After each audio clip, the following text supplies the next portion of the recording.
We will continue the study. మనం యేసు ప్రభు యొక్క రెండవ రాకడ గురించి నేర్చుకుంటూ ఉన్నాం. ఆ యొక్క క్లాసుల్ని మనం కొనసాగిద్దాం.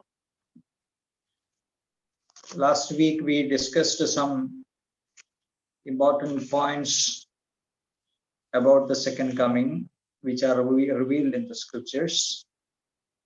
గడిచిన వారంలో బైబిల్లో మరి ప్రత్యక్షపరచబడినటువంటి కొన్ని ఆత్మీయ సత్యాలు, రెండవ రాకడ గురించినటువంటి కొన్ని సాధారణమైనటువంటి సత్యాలని మనం నేర్చుకున్నాం.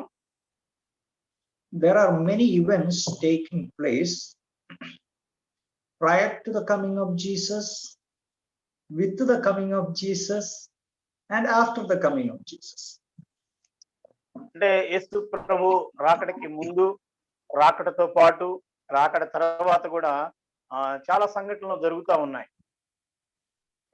So those events need special attention and consideration.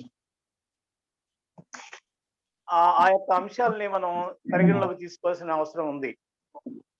There are some events that will take place prior to Jesus coming, that means before his coming. యేసు ప్రభు రాకడకి ముందు కొన్ని సంగతులు జరుగుతూ ఉన్నాయి. And also some things will happen with his coming, or at the very time of his coming down. అదేవిధంగా యేసు ప్రభు మరి ఆయన వచ్చేటప్పుడు ఆయనతో పాటుగా కొన్ని సంఘటనలు జరగబోతా ఉన్నాయి. Today we are going to see an event that takes place at the coming of Christ, at the time of the coming of Christ. ఈ సమయంలో మనం యేసు ప్రభు వచ్చేటప్పుడు ఆయన రాకడలో జరిగేటువంటి సంఘటనల్ని కొన్ని మనం పరిగణలోకి తీసుకొని ధ్యానం చేద్దాం. That particular event is known as the rapture of the church. దాన్ని మనము సంఘము ఎత్తబడడం అనొచ్చు. Jesus Christ comes down from heaven and he is taking his church to heaven. యేసుక్రీస్తు ప్రభు వారు పరలోకం నుంచి వస్తున్నాడు, అదేవిధంగా తన సంఘం కోసం వస్తున్నాడు, సంఘాన్ని పరలోకానికి తీసుకుని పోబోతా ఉన్నాడు. So that event is known as the rapture of the church. దాన్ని సంఘం ఎత్తబడడం అంటాం. There is a very important passage which describes that event. So today we will study from that passage, and that is 1 Thessalonians chapter 4 verses 13 to 18. ఈ సంఘం ఎత్తబడటం అనేటువంటి అంశం మీద మరి మనకి బైబిల్లో అనేక వాక్య భాగాలు ఉన్నాయి. ప్రత్యేకంగా ఒక వాక్య భాగం ఉంది, దాని గురించి మనం ఈరోజు ధ్యానం చేద్దాం. అది మొదటి తెస్సలోనికీ పత్రిక 4వ అధ్యాయము 13 నుంచి 18 వరకు ఉన్నటువంటి వచన భాగాల్ని మనం చూద్దాం. సహోదరులారా, నిరీక్ష లేని ఇతర వలె మీరు దుఃఖపడకుండా నిమిత్తము నిద్రించున్న వారిని గురించి మీకు తెలియకుండా మాకు ఇష్టం లేదు. యేసు మృతి పొంది తిరిగి లేచినని మనం నమ్మినడరా, అదే ప్రకారం యేసునందు నిద్రించిన వారిని దేవుడు ఆయనతో కూడా వెంటబెట్టుకుని వచ్చును. మేము ప్రభువు మాటను బట్టి మీతో చెప్పున్నది ఏమనగా, ప్రభువు రాకడ వరకు సజీవులమై నిలిచి ఉండి మనము నిద్రించిన వారి కంటే ముందుగా ఆయన సన్నిధి చేరము. ఆర్భాటముతోను ప్రధాన దూత శబ్దముతోను దేవుని బోరతోను పరలోకము నుండి ప్రభువు దిగివచ్చును. క్రీస్తునందుండి మృతులైన వారు మొదట లేతురు. ఆ మీదట సజీవులమై నిలిచి ఉండు మనము వారితో కూడా ఏకముగా ప్రభువును ఎదుర్కొంటకు ఆకాశ మండలమునకు మేఘముల మీద కొనిపోబడదు. కాగా మనము సదాకాలము ప్రభుతో కూడా ఉందుము. కాబట్టి మీరు ఈ మాటల చేత ఒకరినొకడు ఆదరించుకొనుడి. So this is a passage usually preached and read during funeral services. ఈ వాక్య భాగాన్ని సాధారణంగా మరి సమాధి కార్యక్రమం దగ్గర ఎక్కువగా చదువుతూ ఉంటారు, దాని గురించి ఎక్కువ మాట్లాడుతూ ఉంటారు. This is very apt for such an occasion, there is no doubt. అంటే ఆ యొక్క సందర్భానికి ఇది ఖచ్చితంగా సరిగ్గా సరిపోయేటువంటి సందర్భమే, అందులో ఎలాంటి సందేహం లేదు. But at the same time there are very important truths revealed in this passage concerning the coming of Christ and what happens at that time. అయితే ఇందులో చాలా మరి నిగూఢమైనటువంటి సత్యాలు యేసుక్రీస్తు ప్రభువారు వచ్చేటప్పుడు జరిగే సంఘటనల గురించినటువంటి అనేక విషయాలు ఇందులో ఉన్నవి. వాటిని మనం గమనిద్దాం. So we will have a close look at this passage. కాబట్టి ఈ వాక్య భాగాన్ని లోతుగా మనం పరిశీలన చేద్దాం. So let us divide this passage, or let us divide the events into different heads so that we will be able to understand it in an easy manner. కాబట్టి ఈ వాక్య భాగాన్ని మనము విభజన చేస్తూ ధ్యానం చేద్దాము. తద్వారా మనకి ఇంకా విషయాలు మరింత స్పష్టంగా మరింత లోతుగా అర్థమవుతాయి. The first is about the coming down of the Lord Jesus Christ from heaven. మొదటిగా చూస్తే ప్రభువు పరలోకం నుంచి దిగి వచ్చేటువంటి ఆ సంఘటనని మనం చూస్తాం. In verse 16 it is said, for the Lord himself will descend from heaven. 16వ వచనంలో ఉంది కదా, ఆర్భాటముతోను ప్రధాన దూత శబ్దముతోను దేవుని బోరతోను పరలోకము నుండి ప్రభువు దిగి వచ్చును. So Jesus will come down from heaven. Now he is in heaven. You know, he has ascended to heaven. Now he is seated at the right hand of the Father, and from there he will come down. యేసు ప్రభు వారు మరి పరలోకానికి ఆరోహణమై తండ్రి కుడి పార్శ్వమందు ఆసీనుడై ఉన్నాడు. ఆయన అక్కడ నుంచి ఇప్పుడు పరలోకం నుంచి దిగి రాబోతూ ఉన్నాడు. Actually, Jesus, when he was here on the earth, he had promised that to the disciples. ప్రభువారు ఆయన శరీరధారిగా ఉన్నప్పుడు ఈ విషయాన్ని తన శిష్యులకి వాగ్దాన పూర్వకంగా తెలియపరచడం జరిగింది.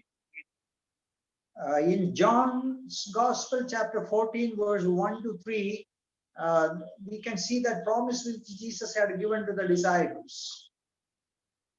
యోహాను సువార్త 14వ అధ్యాయము 1 నుంచి 3 వరకు ఉన్నటువంటి వచ్చిన భాగాల్లో యేసు ప్రభువారు తన శిష్యులకి ఆయన మరలా వస్తాను అన్నటువంటి ఒక వాగ్దానాన్ని చేయడం జరిగింది. It's good to read that. ఆ వాక్య భాగాల్ని మనం చదువుదాం. మీ హృదయమును కలవరపడనీయకుడి, దేవుని యందు విశ్వాసం ఉంచుచున్నారు, నా యందు విశ్వాసం ఉంచుడి. నా తండ్రి ఇంట అనేక నివాసములు కలవు, లేని ఎడల మీతో చెప్పుదును. మీకు స్థలము సిద్ధపరచ వెళ్ళుచున్నాను. నేను వెళ్ళి మీకు స్థలము సిద్ధపరచిన ఎడల నేనుండు స్థలంలో మీరు ఉండులాగన మరలా వచ్చి నా యొద్ద ఉండుటకు మిమ్మల్ని తీసుకొని పోవుదును. So he promised that I go and prepare a place for you. I will come again and receive you to myself, that where I am, there you may be also. నేను వెళ్ళి మీకు స్థలము సిద్ధపరచిన ఎడల నేనుండు స్థలంలో మీరు ఉండులాగన మరలా వచ్చి నా యొద్ద ఉండుటకై మిమ్మల్ని తీసుకొని పోవుదును. And there are other passages also concerning the coming of the Lord Jesus Christ. అదే విధంగా అనేక వాక్య భాగాలు కూడా మనకి బైబిల్లో ఉన్నవి ప్రభు యొక్క రాకడం గురించి. So this was the hope, the great hope and waiting, the reason for waiting of the church. కాబట్టి సంఘానికి ఉన్నటువంటి ఒక శుభప్రదమైనటువంటి నిరీక్షణ ఇదే. ప్రభు కోసం ఎదురు చూడడానికి ఉన్నటువంటి ఒక నిరీక్షణ ఇదే. When the believers were going through troubles and persecutions, they had this consolation: the Savior, the Lord Jesus Christ, will come down without much delay. సంఘము లేదా విశ్వాసులు మరి శ్రమల గుండా వెళుతున్నప్పుడు, అనేక హింసల గుండా వాళ్ళు వెళుతున్నప్పుడు వారికి ఉన్నటువంటి ఒకే ఒక ఆదరణ, లేకపోతే వారికి ఉన్న ఒకే ఒక నిరీక్షణ, ప్రభువు వస్తాడు, ప్రభు మనల్ని తీసుకొని పోతాడు అనేటువంటి నిరీక్షణతోనే వాళ్ళు కొనసాగుతూ ఉన్నారు. See, how does he come? Some details are given. ఆయన ఎలా రాబోతున్నాడు, దానికి సంబంధించినటువంటి కొన్ని వివరాలు ఇక్కడ ఇవ్వడం జరిగింది. See, in verse 16 we read, for the Lord himself will descend from heaven with a shout, with the voice of an archangel, and with the trumpet of God. ప్రభువు ఎలా రాబోతున్నాడు అన్న విషయాన్ని మొదటి దశలోనిక 4వ అధ్యాయంలో 16 నుంచి మనం గమనిస్తాము. ఆర్భాటముతోను ప్రధాన దూత శబ్దముతోను దేవుని బోరతోను పరలోకం నుండి ప్రభువు దిగివచ్చును. So the loud voice or the shout or the loud voice, కాబట్టి అక్కడ ఒక గొప్ప శబ్దము కలగబోతా ఉంది. that may be the voice of the Lord himself.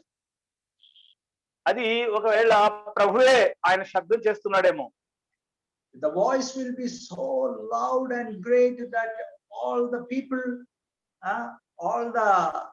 people of God living on the earth, they will hear that sound.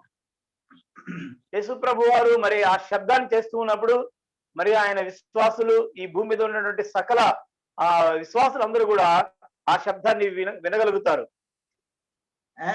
And there is a voice of an archangel. అదే విధంగా ప్రధాన దూత శబ్దము కూడా వినబడుతుంది. Who is the archangel? In the Bible, we have some passages which say that the angels have different ranks. ఈ ప్రధాన దూత ఎవరు అని మనం గమనిస్తే బైబిల్లో దూతలకి కొన్ని రకాల స్థానాలు ఇవ్వబడడం జరిగింది. In the book of Daniel, the archangel Michael is mentioned. దానియేలు గ్రంథంలో ప్రధాన దూతగా మిఖాయేల్ని ప్రస్తావించడం జరిగింది. In the letter of Jude also there is a mention of the archangel Michael. యూదా రాసిన పత్రికలో కూడా ఈ యొక్క ప్రధాన దూత మిఖాయేల్ గా ప్రస్తావించడం జరిగింది. So is it this voice, is it of Michael? We are not sure whether there is only one archangel or there are many archangels. We don't know. Anyway, there is the voice of the archangel. అయితే ఇక్కడ మిఖాయేలు ప్రధాన దూతగా ఉండి శబ్దం చేస్తుందా లేకపోతే ఇంకా వేరే ప్రధాన దూతలు కూడా ఉన్నారా మనకైతే ఖచ్చితంగా తెలియదు, కానీ ప్రధాన దూత యొక్క శబ్దం మాత్రం ఖచ్చితంగా వినబడుతుంది. And there is the trumpet of God. మరలా అక్కడ మనం చూస్తే దేవుని యొక్క ఘోర శబ్దం కూడా మనకి వినబడుతుంది. In the book of Revelation there are many trumpets, but this trumpet may not be that trumpet. That is the trumpet of judgment. This is not that. ప్రకటన గ్రంథంలో మనకి బోరల గురించిన ప్రస్తావన ఉంటుంది. చాలా బోరలు అక్కడ కనిపిస్తుంటాయి. అవన్నీ కూడా మరి తీర్పుకు సంబంధించినటువంటి బోరలు. అయితే ఇక్కడ ఉన్నటువంటి బోర దానికి సంబంధించిన బోర కాదు. This trumpet may be like the trumpet in Exodus chapter 19. ఈ బోర ఒకవేళ నిర్గమకాండము 19వ అధ్యాయంలో ఉన్నటువంటి బోర అయి ఉండవచ్చు. In Exodus 19 verses 16 to 19, we have the description how God came down into Mount Sinai.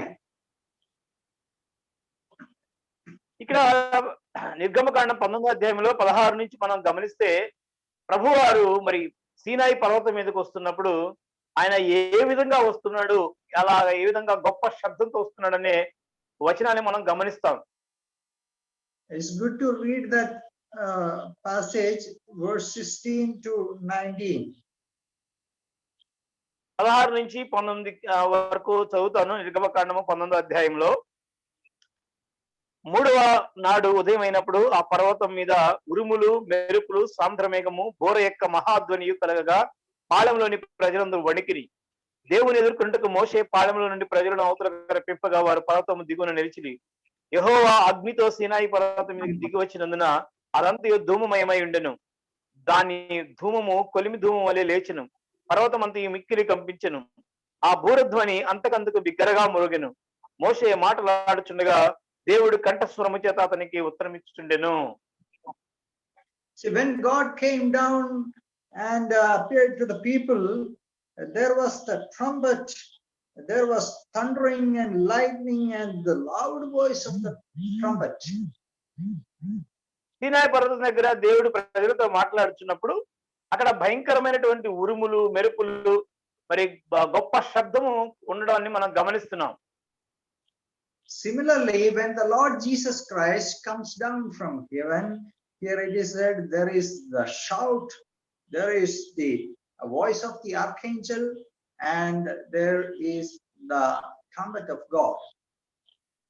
కాబట్టి ప్రభువారు కూడా మరి ఈ భూమి మీదకి వస్తున్నప్పుడు అదే విధమైనటువంటి గొప్ప శబ్దము ఆర్భాటముతోటి ఆ ప్రధాన దూత శబ్దముని మనం గమనిస్తున్నాం. అదేవిధంగా దేవుని యొక్క బోర శబ్దాన్ని కూడా మనం గమనిస్తూ ఉన్నాం. So the event will be such a glorious and such a, what to say, a tremendous event. ఈ సంఘటన ప్రభువారు భూమి మీదకి రావడం అనేటువంటి సంఘటన చాలా గంభీరమైనటువంటి ఆర్భాటంలో కూడినటువంటి సంఘటన. Okay, then what happens? తర్వాత మనం గమనిద్దాం.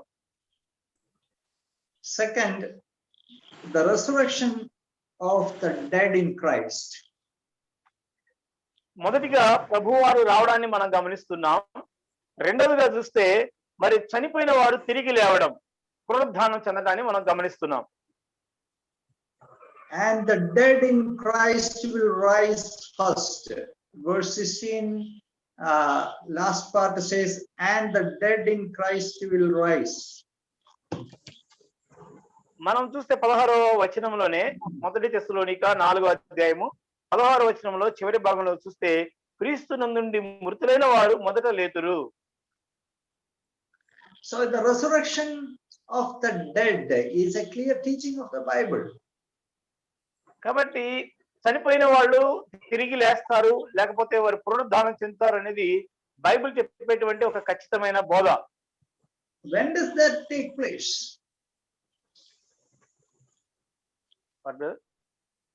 When does that take place? అది ఎప్పుడు జరుగుతుంది? The resurrection of the dead take place at the coming of the Lord Jesus Christ. ఈ మృతులైన వారు పునరుద్ధానం చెంది లేచేది ఎప్పుడు జరుగుతుందంటే యేసు ప్రభువారు రెండవ రాకడలో వచ్చినప్పుడు. Anyway, it is clear from other passages that all the dead people will not rise at once, but the dead in Christ or all the saints will rise first.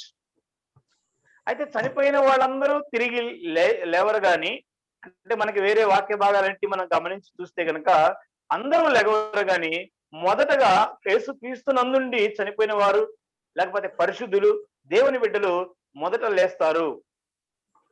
So Jesus had promised this also.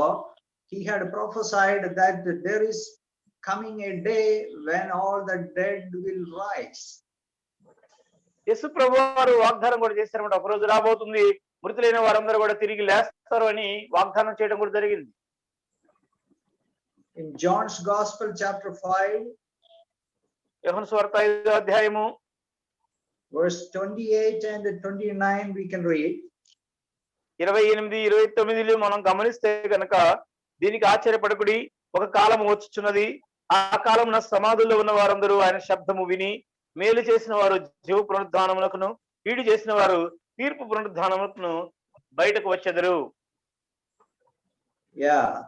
So what he said that the hour is coming in which all who are in the graves will hear his voice and come forth. ఇక్కడ clear గా స్పష్టంగా ప్రభువారు చెప్తున్నారు అన్నమాట. ఒక కాలం వస్తున్నది, సమాధుల్లో ఉన్న వారందరూ ఆయన శబ్దం విని మేలు చేసిన వారు జీవ పునరుద్ధానమును కీడు చేసిన వారు తీర్పు పునరుద్ధానముకు బయటకు వస్తారు అని. In chapter 6, John chapter 6 verses 39 and 40. 6వ అధ్యాయము యోహాను సువార్త 6వ అధ్యాయము 39, 40లో కూడా మనం గమనిస్తే ఆయన నాకు అనుగ్రహించిన దాని అంతట్లో నేనేమీ పోగొట్టుకునక అంత్య దినమున దాన్ని లేపుటయే నన్ను పంపిన వాని చిత్తమై ఉన్నది. కుమారుని చూసి ఆయన విశ్వాసం ఉంచే ప్రతివాడు నిత్య జీవం పొందుటయే నా తండ్రి చిత్తము, అంత్య దినమున నేను వాని లేపుదును. So I will raise him up at the last day. That Jesus very clearly and very emphatically he had said. చూడండి, ఆయన విశ్వాసం ఉంచిన వాడిని అంత్య దినమున నేను లేపుతాను అని చాలా స్పష్టంగా చెప్తున్నాడు. So the people in the graves will hear his voice.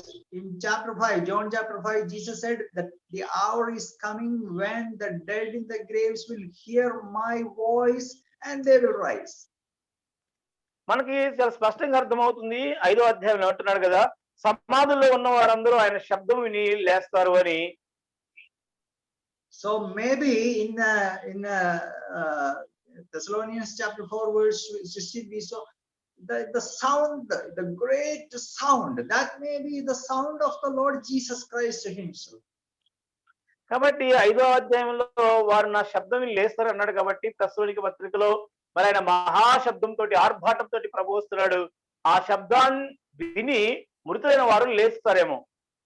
So the Lord Jesus Christ is coming from heaven, and there is the great sound of the Lord, the voice of the archangel and the trumpet of God. Maybe all these things together may be happening, and the dead people in the graves, they hear the sound of the Lord. చూడండి, యేసు ప్రభు వారు వచ్చేటప్పుడు ఆర్భాటంతో వస్తున్నాడు అంటే ఆయన గొప్ప శబ్దంతో వస్తున్నాడు. ప్రధాన దూత శబ్దం ఉంటుంది, దేవుని బోరతో కూడా పరలోకం నుండి ప్రభు దిగి వస్తున్నాడు. అంటే మహాశబ్దము కలిసి ఈ మూడు కలిసి కూడా రావచ్చు. మరి ఆ శబ్దాన్ని విని మరి క్రీస్తునందు మృతులైన వారు పునరుత్థానం చెంది లేస్తారు. Do you remember when Jesus raised Lazarus in John's Gospel chapter 11? When he raised Lazarus, he cried out with a loud voice. మనకి గుర్తుందా లాజరుని ప్రభు వారు లేపినప్పుడు ఆయన సమాధి దగ్గరికి వెళ్ళి చాలా బిగ్గరగా కేక వేయడం మనం గమనిస్తాం. Chapter 11, John chapter 11 verse 43. యోహాను సువార్త 11వ అధ్యాయం 43వ వచనం మనం చూస్తాం. లాజరు బయటికి రమ్మని బిగ్గరగా చెప్పగా. Now when he had said these things, he cried with a loud voice, Lazarus, come forth. ఆయన ఇలాగ చెప్పి లాజరు బయటికి రమ్మని బిగ్గరగా చెప్పగా. So that voice the dead Lazarus heard, and the next sentence is the one who had died came out of the grave. చూడండి, ఈ శబ్దము ఎప్పుడైతే ప్రభువారు గంభీరంగా పెద్దగా పిలిచాడో ఆ శబ్దాన్ని విని వాళ్ళు మృతులైనటువంటి లాజరు లేచి బయటకు రావడాన్ని మనం చూస్తున్నాం. So in the same manner, when the loud voice of Jesus coming down from heaven is heard, the dead people in the graves, they hear that voice and they come out. That is the resurrection. లాజరు ఏ విధంగా మరి సమాధిలో నుంచి బయటికి వచ్చాడో అదే విధంగా ప్రభు వారు రెండవ రాకడలో వచ్చినప్పుడు ఆయన శబ్దాన్ని విని సమాధుల్లో ఉన్న వాళ్ళందరూ కూడా లేచి బయటకు వస్తారు. That is the power of the voice of the Lord. That is the power of his command. కాబట్టి అది దేవుని యొక్క లేకపోతే ప్రభు యొక్క మాటలో ఉన్నటువంటి శక్తి. This is the power of the word of God. When he commanded, let there be, there was. The words were created.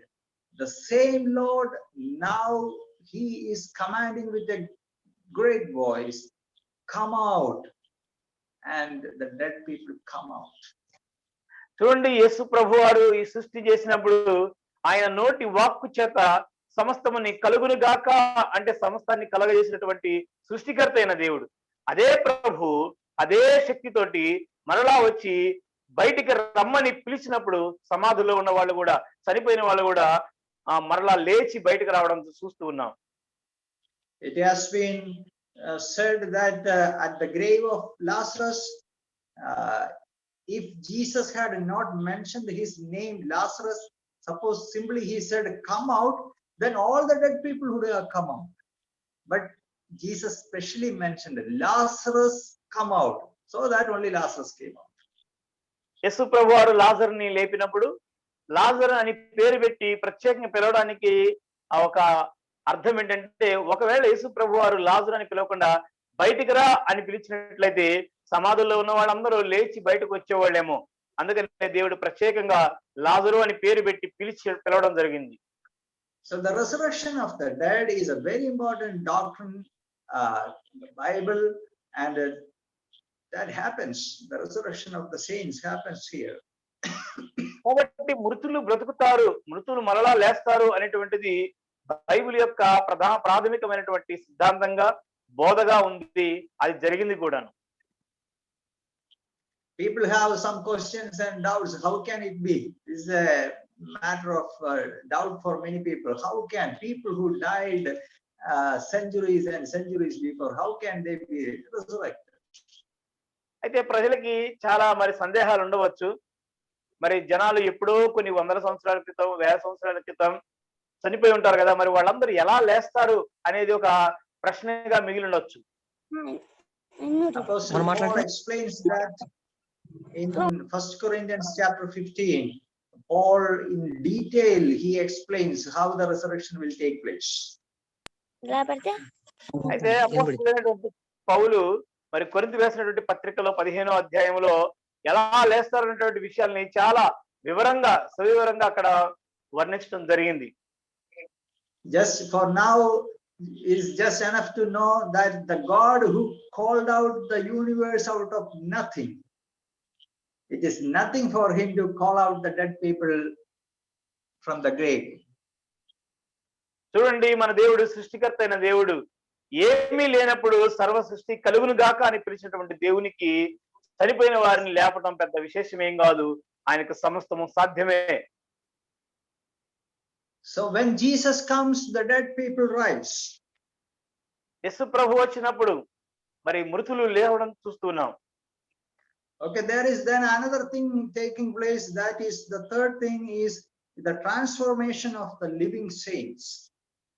ఇక్కడ మూడవ సంఘటన మరి యేసు ప్రభు వారు వచ్చినప్పుడు జరిగేటువంటిది ఏంటంటే, బ్రతికి ఉన్నటువంటి వారు మార్పు చెందడం లేదా రూపాంతరం చెందడం అనే ప్రక్రియని మనం చూస్తూ ఉన్నాం. In 1 Thessalonians, that is our main text, chapter 4 verse 15, we already saw, for this we say to you by the word of the Lord, that we who are alive and remain until the coming of the Lord will by no means precede those who are asleep. మనం 4వ అధ్యాయం మన మూల వాక్యము 1 తెస్సలోనిక 4వ అధ్యాయము 13 నుంచి మనం చూస్తున్నాం కదా. అందులో 15వ వచనంలో మనం చూస్తే, మేము ప్రభు మాటను బట్టి మీతో చెప్పుకునేదేమనగా, ప్రభు రాకడ వరకు సజీవులమై నిలిచింటే మనము నిద్రించిన వారి కంటే ముందుగా ఆయన సన్నిధి చేరము. So there will be some people who are alive at the time when Jesus comes. అంటే యేసు ప్రభు వారు మరి ఈ రాకడలో వచ్చేటప్పుడు కొంతమంది ప్రజలు ఇక్కడ బ్రతికి ఉంటారు, సజీవులుగా ఉంటారు. For example, if Jesus comes today, we are all alive, no? That is what. ఉదాహరణకు చెప్పాలంటే యేసు ప్రభు వారు ఈ రోజు వస్తే కనుక మనందరం సజీవులుగానే ఉన్నాం కదా, ఆ విధంగా. So what happens to the saints who are alive? So బ్రతికున్నటువంటి విశ్వాసుల యొక్క పరిస్థితి, పరిశుద్ధుల యొక్క పరిస్థితి ఏంటి? The saints who are alive will be transformed. ఎవరైతే In a moment they will be transformed. ఎవరైతే సజీవులుగా ఉంటున్నారో విశ్వాసులైన వారు, వారు ఆ క్షణమే వారు రూపాంతరం చెందుతున్నారు. That is clearly said in 1 Corinthians chapter 15. ఆ విషయాన్ని మనకి 1 కొరింథీలు 15వ అధ్యాయంలో చాలా స్పష్టంగా రాయబడి ఉంది. In chapter 15 verse 50 to 54 we read like this. Now this I say, brethren, that flesh and blood cannot inherit the kingdom of God, nor does corruption inherit incorruption. Behold, I tell you a mystery.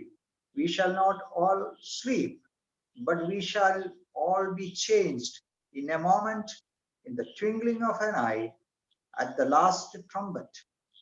For the trumpet will sound, and the dead will be raised incorruptible, and we shall be changed. 1 కొరింథీ 15వ అధ్యాయంలో 50 నుంచి 50 అధ్యాయం నుంచి 50 వచనం నుంచి 53 వచనాలు మనం గమనిస్తే, సహోదరులారా నేను చెప్పున్నది ఏమనగా, రక్త మాంసములు దేవుని రాజ్యమును స్వతంత్రించుకొననేరవు, క్షయత అక్షయతను స్వతంత్రించుకొనదు. ఇదిగో మీకు ఒక మర్మము తెలుపుచున్నాను, మనమందరము నిద్రించము గాని ఒక నిమిషంలో ఒక రెప్పపాటున కడబోర మ్రోగగానే మనమందరము మార్పు పొందుదము. బోర మ్రోగును, అప్పుడు మృతులు అక్షయముగా లేపబడుదురు, మనము మార్పు పొందుదము.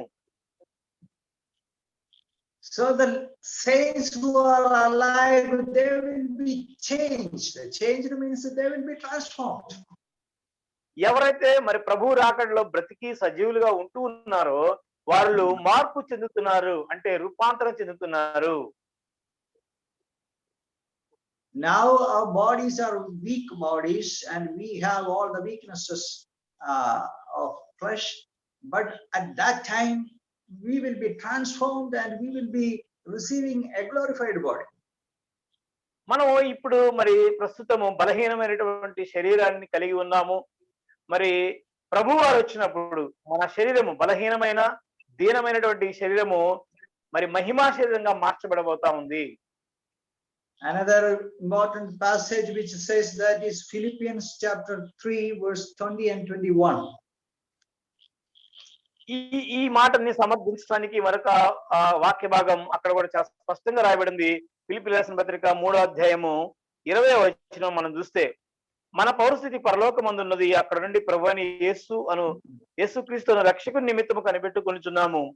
సమస్తమును తనకు లోబరుచుకొనజాలని శక్తిని బట్టి ఆయన మన దీన శరీరమును తన మహిమ గల శరీరమునకు సమరూపము గలదానిగా మార్చును. See, he will transform our lowly body that it may be conformed to his glorious body. So we are going to be transformed and conformed to the glorious body of our Lord Jesus Christ. కాబట్టి మనందరం కూడా మార్పు చెందబోతూ ఉన్నాం. మన యొక్క దీన శరీరము మహిమా శరీరంగా మార్చబడబోతా ఉంది.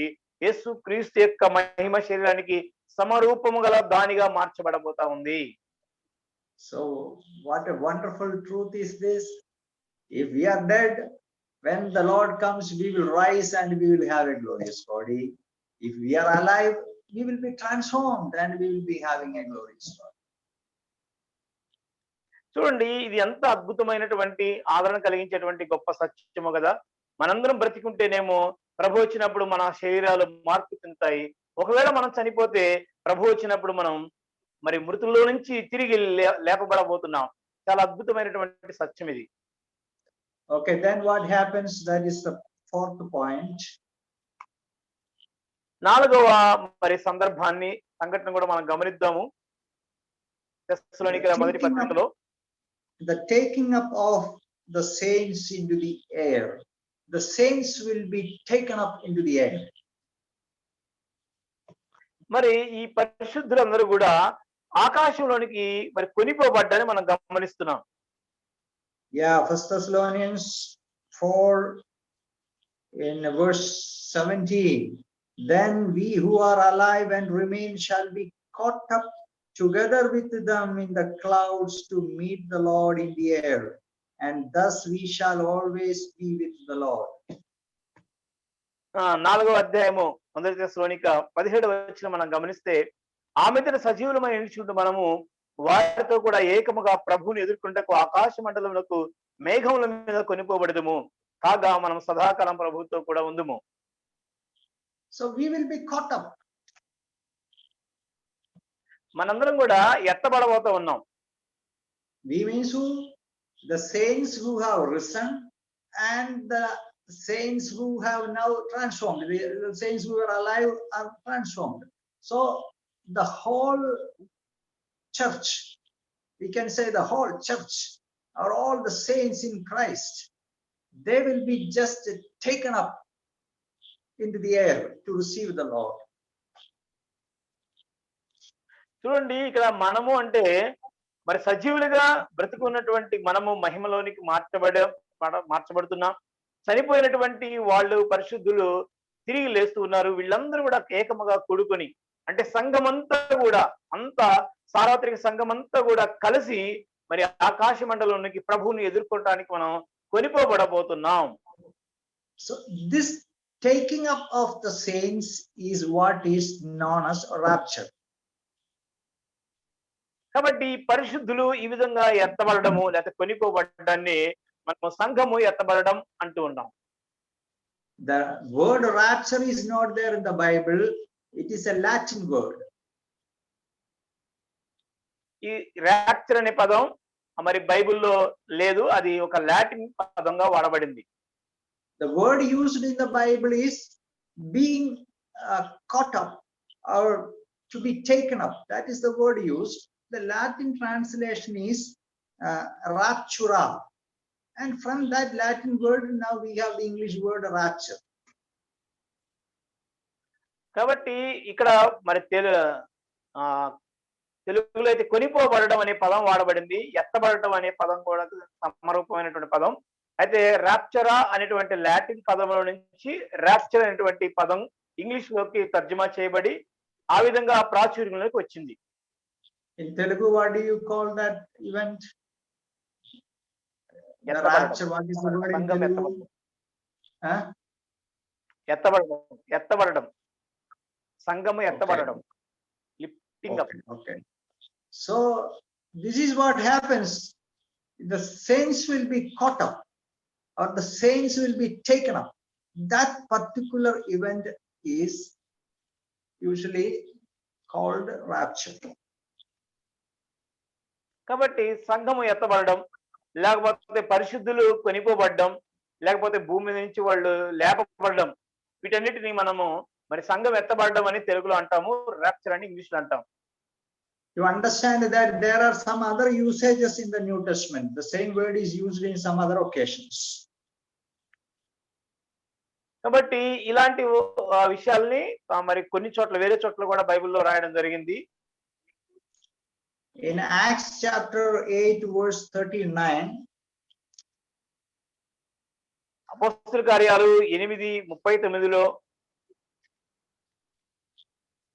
అపోస్తలుల కార్యాలు 8వ అధ్యాయము 39వ వచనాన్ని మనం గమనిస్తే,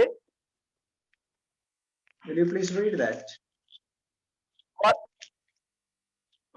వారు నీళ్ళ నుండి వెళ్ళవచ్చినప్పుడు ప్రభు ఆత్మ ఫిలిప్పును కొనిపోయాను నపుంసకుడు సంతోషంతో తన త్రోవకు వెళ్ళెను.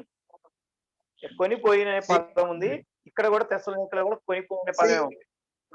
The spirit of the Lord caught Philip away. That is the word, okay? The spirit of the Lord caught Philip away, so that the eunuch saw him no more. Philip, after the baptism, Philip was caught and taken away by the spirit. ఇక్కడ నపుంసకుడికి బాప్తిస్మ కార్యక్రమం అయిపోయిన తర్వాత ఫిలిప్పు దేవుని ఆత్మ చేత కొనిపోబడ్డాడు. అక్కడ నుంచి కొనిపోబడినట్టుగా మనకు ఉంది. అంటే తెస్సలోనికీయులకు రాసినటువంటి అదే పదాన్ని ఇక్కడ వాడడం జరిగింది. In 2 Corinthians chapter 12, 2 కొరింథీయులకు రాసిన పత్రిక 12వ అధ్యాయము in verse 2 to 4, Apostle Paul says, 2 నుంచి 4 వరకు ఉన్నటువంటి వచన భాగాల్లో అపోస్తలుడైన పౌలు కూడా ఈ విధంగానే చెప్తున్నాడు. Just read verse 3 and 4. As I know such a man, whether in the body or out of the body, I do not know. God knows how he was caught up into paradise. Caught up into paradise. అట్టి మనుషుని నేను ఎరుగుదును, అతడు పరదేశంలోనికి కొనిపోబడి వశింపశక్యముగా అని మాటలు వినును, ఆ మాటలు మనుషుడు పలకకూడదు.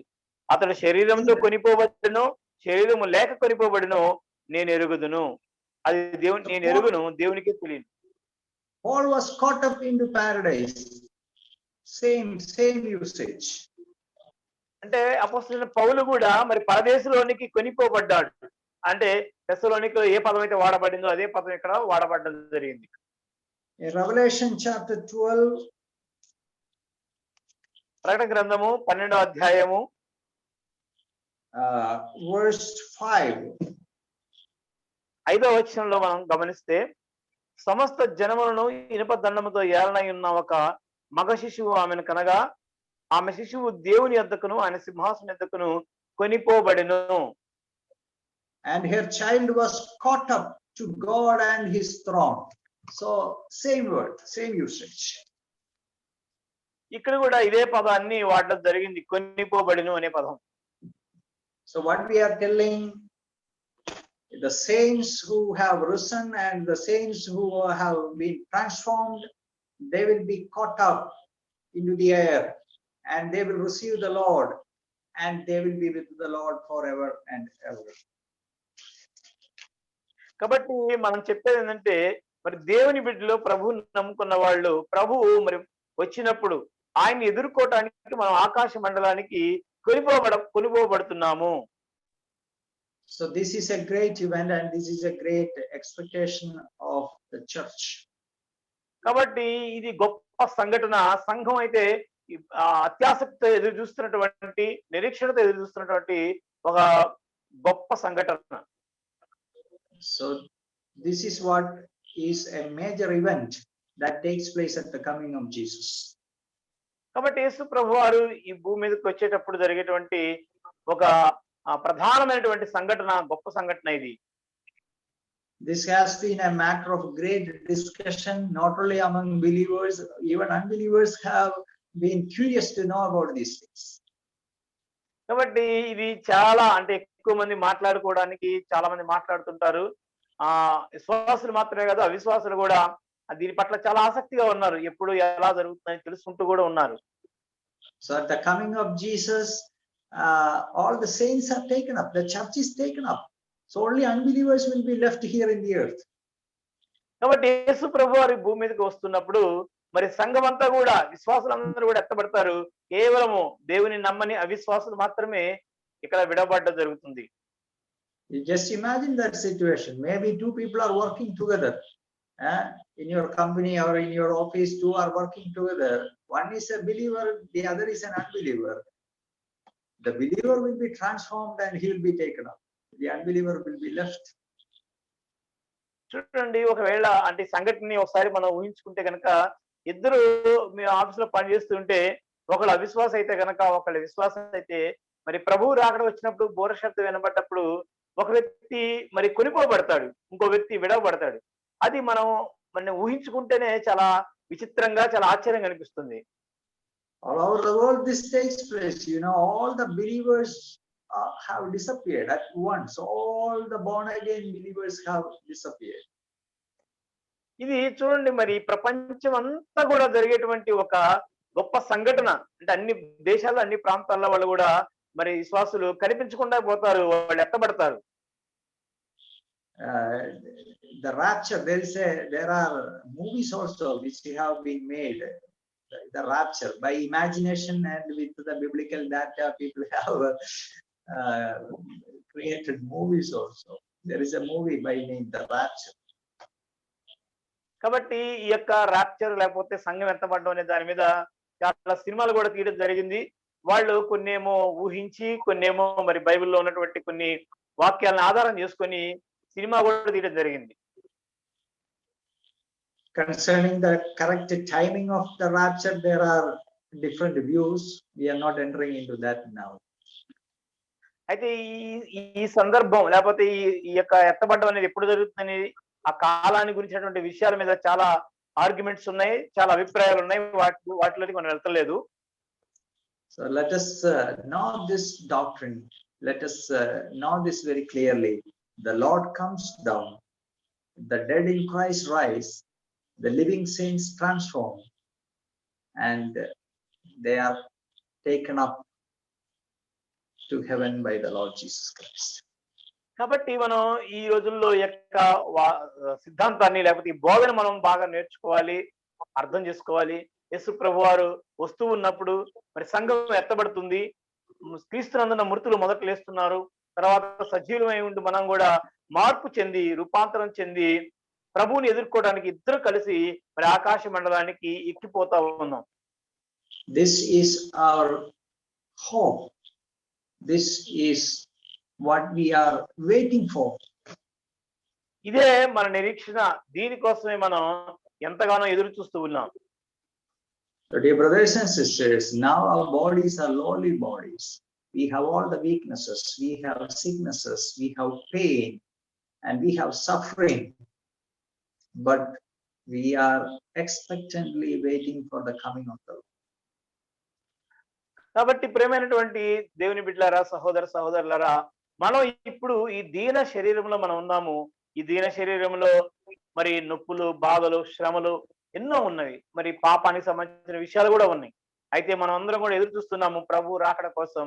ప్రభు రాకడలో ఈ దీన శరీరము మహిమా శరీరంగా మార్చబడి మరి దేవుని యొక్క శరీరంతో సమరూపం కలిగిన దానిగా మార్చబడేటువంటి సందర్భం కోసం మనం ఎదురు చూస్తున్నాం. That's our hope. We will be transformed and we will be conformed to the glorious body. కాబట్టి మనందరి యొక్క నిరీక్షణ, సంఘం యొక్క నిరీక్షణ అదే.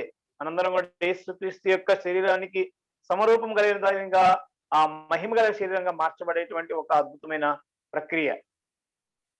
Let us renew our hope and let us be ready for the coming of. కాబట్టి మన నిరీక్షణని మనము నూతనపరుచుకొని ప్రభు యొక్క ఆ రాకడ కోసం ఎదురు చూద్దాం. The Lord's name be glorified. దేవుని నామం మహిమపరచబడును గాక. ఆమేన్.